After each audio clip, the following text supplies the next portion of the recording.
Hey, how's it going?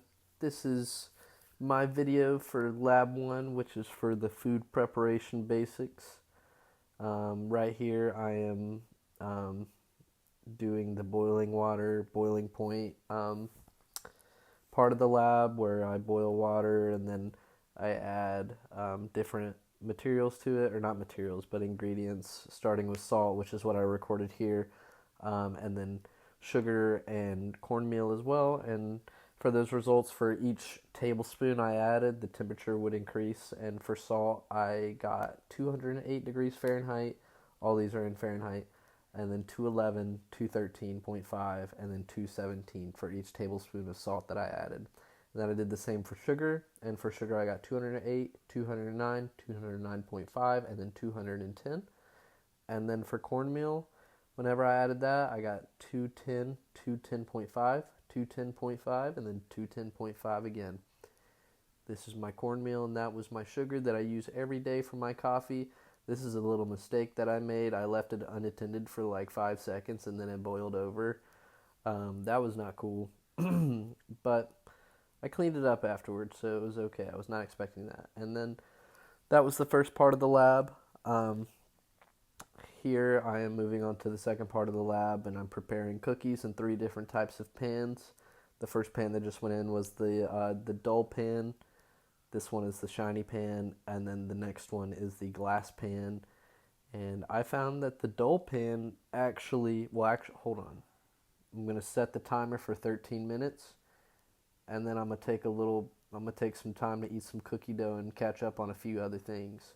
But anyways, the results I found that the dull pan made the best cookies. It cooked them the most thoroughly and got them nice and crispy on the outer edges and allowed it to hold a good form.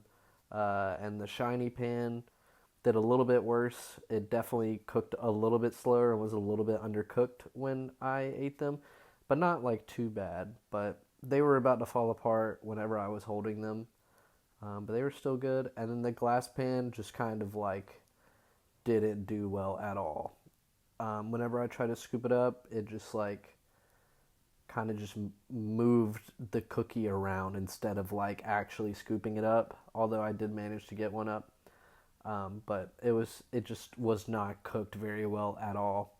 I was actually a little bit surprised that the shiny pan didn't turn out as good as the dull pan because in the textbook it said that the dull pan or the shiny pan would be better for baking things like cookies.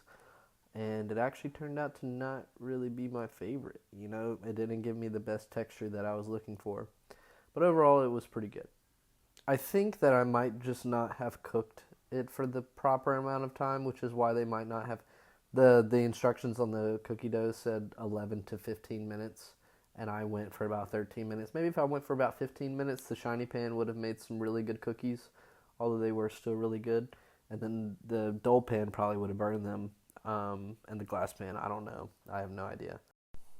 The lab did a good job of reinforcing how adding substances to water can affect the boiling point of it and the changes that we can see occur during that. And we can observe the differences between the substances that we used in salt, sugar, and cornmeal. So that was cool. And then also it helped to reinforce the different ways that we can utilize materials to get different results when baking or cooking. We could see how each of the pans kind of resulted in a different kind of cookie. So that helped to apply the knowledge, the things that we learned in this chapter, and I got to see that firsthand. So it was pretty cool to do that.